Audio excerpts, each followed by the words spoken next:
এবারে ফিরে আসি আপনার প্রশ্নে।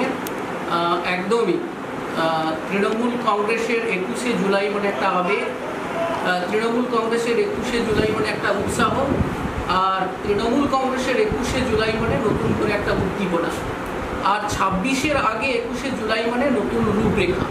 এবং সেই রূপরেখাকে নিয়ে আগামী দিন দল কিভাবে নির্বাচনের বৈতরণী পার করবে সেটাই দলের নির্দেশিকা দলনেত্রী দেবেন।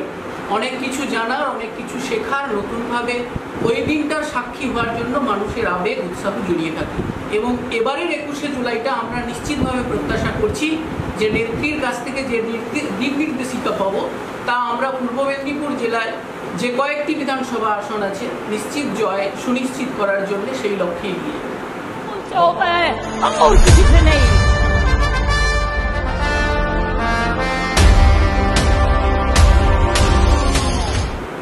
বাংলার মুখ্যমন্ত্রী মমতা বন্দ্যোপাধ্যায়, দেশনেত্রী মমতা বন্দ্যোপাধ্যায় এবং সেনাপতি অভিষেক বন্দ্যোপাধ্যায়, আমরা 21শে জুলাই যতটুকু জানি তখন কংগ্রেসের যুব সভানেত্রী ছিলেন মমতা বন্দ্যোপাধ্যায়।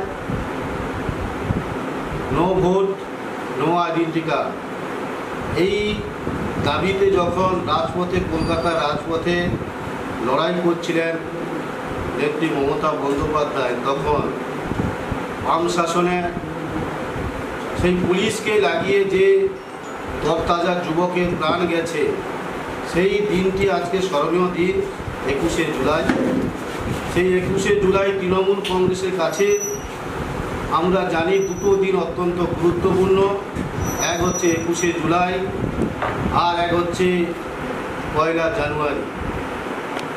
নিশ্চয়ই তাৎপর্যপূর্ণ দিন।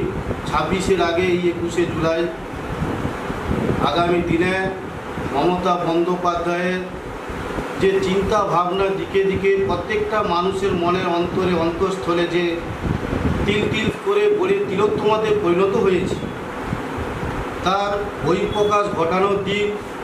সারা বাংলা কেন সারা দেশের মানুষ এই ব্রিগেডকে লক্ষ্য করে থাকে, তৃণমূল কংগ্রেসের কর্মী, সৈনিক এবং নেতৃত্বরা। এটি তৃণমূলের আবেগ। 21শে জুলাই মানে আবেগ। আরও বাড়তি কিছু বলতে 2026-এ বিধানসভার পূর্বে 21শে জুলাই মানে মানুষের ঢল, মানুষের উচ্ছ্বাস আপনারা নিশ্চয়ই দেখতে পাবেন।